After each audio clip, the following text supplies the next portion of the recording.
السلام علیکم. پرون په 8 ستمبر په اسلام آباد کې د تحریک انصاف والا جلسه وه. د داسې جلسو د کامیابۍ دوه بنیادي وجوهات دي. یو دا چې څومره په خلکو پکې په ګڼ شمېر کې شرکت وکړو، او یو دا چې د دې جلسې نه حکمرانان او سیاسي مخالف څومره غبراو شو. نو دا په دغه دواړو لحاظ سره کامیاب وه، او زه به نن د دې جلسې پس منظر وایم چې څومره رکاوټونه یې جوړ کړل. خو د هغې نه مخکې تاسو ته پته ده چې فایروال حکومت لګولې رښتیا وازونه دباوئ. نو که ستاسو ویډیو خوښه شي نو لایک کوئ، کمنټ کوئ، شیر یې کوئ، نو دغه د دوی دا منصوبې به ناکامه کیږي. د الیکشن نه پس چې په تحریک انصاف نه کم منډیټ غلو اغستی و، هغې نه پس په عوام کې ډېر بېچیني وه، او تېر 6 میاشتو راسې تحریک انصاف کوشش کوو چې په پنجاب کې، په سند کې، اسلام آباد کې جلسه وکړي، خو اجازت یې نه ورکو. ظلم، تشدد، په کورونو چاپي ګرفتاریانې به شروع وي. اسلام آباد کې چې به کله NOC ورکړه، اول به اجازت نه ورکو چې تحریک انصاف والا به عدالت ته لاړه، های کورټ به ول حکم ورکو. دوی چې به انتظامات شروع کړو، عین په موقع به NOC کینسل کړه او څه د سکیورټي بهانه به یې کړه. دا یو ډرامه چلېده. هغوی ډېر غبراو. کو یو پارټي جلسه وکړي نو حکومت دومره وسایل دي ورسره، دومره ډېر ایجنسیانې دي، دومره فورسز دي، دومره غبراویږي ولې؟ خو هغوی ته پته وه چې مونږ د غلا په منډیټ ناست یو، او غل سړی هسې بادر بادر خو پړه کې ډېر یریږي. بیا داسې چلو شو چې اخري دا ورځ راله چې 22 اګست های کورټ حکم وکړو چې په هر حالت به دوی جلسه کوي، او که چا کینسل کړل نو توهین عدالت بلېږي. هغه جلسه داسې ایډورټایز شوه چې ټول حکمرانان او اسټیبلیشمنټ ډېر پریشان شو چې داسې وکړو، او خلکو کې ډېر جوش و جذبه و او چارج و. بیا هغوی د شپې علي امین ګنډاپور سره رابطه وکړه، طاقتورو حلقو. هغوی ته ووایي چې یار دا جلسه کینسل کا. هغه ورته وایي چې جی زما د اختیار نه ده، عمران خان له لاړ شئ او هغه رضا کې. د نیمې شپې عمران خان له جیل کولاو شو، وفد لاړو، سوال مینت شو، او د هغې نه پس هغه وی چې اعظم سواتی راولي. اعظم سواتی دلته په پیښور کې و، هغه د شپې اسلام آباد ته ورسو. سهار 7 بجې ورته د جیل دروازې کولاو شوې، کم چې په جیل مینول کې نشته. خو پاکستان کې کم شی په آیین او قانون چلیږي.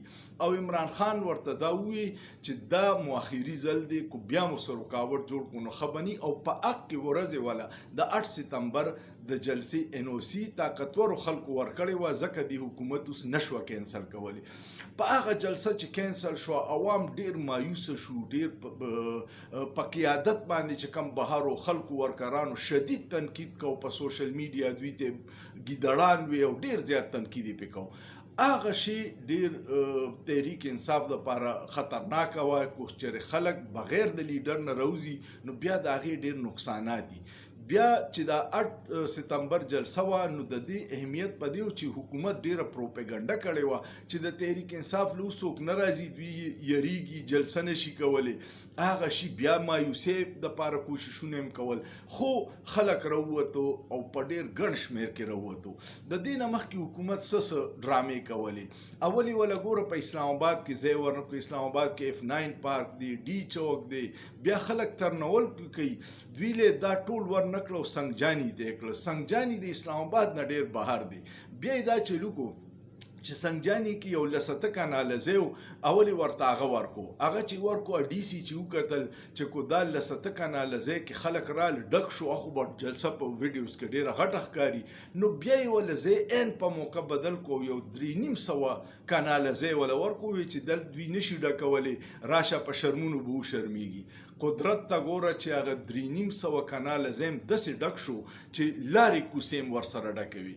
بیا دوی د جلسې نه مخکې رکاوټونه څه وکړه چې په اسلام آباد کې 29 مقامات، یو کم 10 روډونه یې بند کړي وو، پای کنټینر یې لګولې وي، او دا د یرې نښې دي. بیا هغه بېچیني په ټول اسلام آباد کې دومره شوه چې د تاجرانو هغه ورځ فضول لاړه.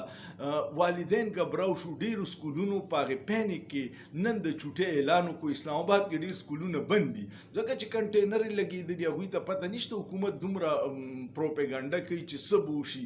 هغې ډېر نقصانات وکړو. نو دا د اسلام آباد کې د حکمرانانو حال دی چې 29 مقاماتو باندې زګونه بند کړه او پروپاګاندا وکړه. میډیا ته حکم و چې بالکل به څوک جلسه نه ښیي او د میډیا چې هغه لږ ډېر عزت و هغه هم ټول لاړو ځکه چې میډیا څوک نه ګوري او یو باخبر صحافي وي چې میډیا تلي و خپل دغه طاقتورو خلکو ته ویلي چې تاسو په موږ د عمران خان خلاف پروپاګاندا کوئ خو د سره زموږ چینل څوک ګوري نه ویورشپ مو نشته نو چې لږ موږ جلسه وګورو وښیو نو خلکو به بیا په موږ اعتماد شي نو بیا موږ په پروپاګاندا کوو په عمران خان پسې خو هغه یې مو نه منله او یو چینل دی ABN هغه جلسه وښوله او یکدمې بغیر نوټسه چینل والا بند کو. دغه د جلسې نه مخکې مشکلات او بیا یې پکې دا پروپاګاندا کوله چې یو ځای کې بم بیک پروت و مشکوک او بم ډسپوزیبل سکواډ راله خو دا نه پوهېږي سادهګان دي چې دا 30 کاله زړه زمانه نه ده دا خو د کمپیوټر دور دی او دا ماشومان خو ډیجیټل ماشومان دي. زه ورته اکثر د کمپیوټر بچي ویم هغوی داسې شیزونه راوباسي چې بم ډسپوزیبل سکواډ هغه ډرامه یې ولا فیل کړه. بیا پکې د ټول نه اهم خبره د 2 تقریرونو یو د علي امین ګنډاپور او یو د خالد خورشید هغه دواړه پرون مین اف دی میچ او د خلکو لپاره پکې سرپرایز مراد سعید چې هغه یو ویډیو بیان ورکړ او مراد سعید منظریام ته راتله هغه یو ډیر اوریجنل ټایګر دی د عمران خان د نظریې سره ولاړ دی خو د ریاست دی وخت کې دشمن دی ځکه چې پوهه خلک وایي چې هغه سره د ارشد شریف د قاتلانو ثبوتونه دي او دغه د هغه جرم دی نو ځکه یې نه پرېږدي. دا ټولې خبرې وي. بیا علي امین ګنډاپور پکې وایي چې موږ پنجاب ته راځو او په هر حالت به جلسه کوو څوک چې روکاو ویلی شي نو روکاو دي کی. بیا مې د علي رانا ثناء الله بیان کتو شهزاد احمد شهزاد ته په یو پروګرام کې وی چې د دا ټک نه راوړي چې خپې ولا ماتي کو. مطلب دا چې ته به چې دا پنجاب صرف د دوی د پلار دی دا ټول پاکستان دی نور پاکستانیانو په حق نشته.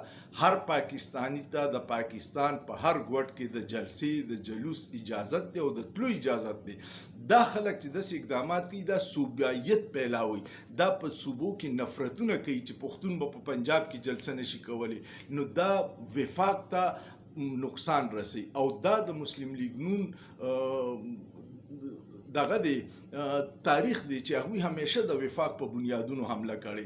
بیا پکې د ټول نه د افسوسناک کردار د پیپلز پارټۍ و چې پیپلز پارټي د جمهوریت چمپیون دا بېنظیر بیبي ډېر قربانیانې ورکړي دي او داسې یو قانون فوري د شپې پاس کو چې په اسلام آباد کې څوک بغیر اجازه د جلسه کوي نو 3 کاله قید او چې په دویم ځل کوي نو 10 کاله قید وي او زر په زرداری دستخط وکړو. ته خو د فریډم اف سپیچ علمبرداره پارټي وه هغه هم تباه کړه نو دغه پکې وي چې ډېر عجیبه حرکتونه پرون حکومت کول او هغې ورته ډېر نقصان وکړو. د جلسې د کامیابۍ علامت دک کوي چې حکمران څومره ګبراو دی او حکمران ډېر ناروا ګبراو و نو دغه جلسه ډېره برپور وه ډېره شاندار وه ډېره کامیابه وه او عوام د دې فرسوده نظام نه نفرت کوي او نفرت اوس انتها ته رسېدلی کو عمران خان باندې نور څه جعلي کیسونه جوړ کړو یا هغه ملیټري کسټډي ته حواله کړو نو زه یریږم چې داسې طوفان به راشي چې بیا به د هیچا په اختیار کې نه او په ادارو نه چې کوم د دې نااهل حکمرانانو د نااهلۍ بوج دی هغه په اسټابلیشمنټ را روان دی او دا ټول خلک حکمرانان نه ګڼي ذمہوار هغه اسټابلیشمنټ ګڼي چې دا څه په دې ملک کې دی وخت کې کیږي دا د اسټابلیشمنټ په وجه دی او دا خطرناک صورتحال دی. داسې نه ده پکار عوام له په ادارو اعتماد پکار دی خو بدقسمتۍ نه نن سبا پې نشته. ستاسو څه خیال دی کمنټ لازمنو کې سوچ وکړئ په سوچ کې څه ګناه نشته.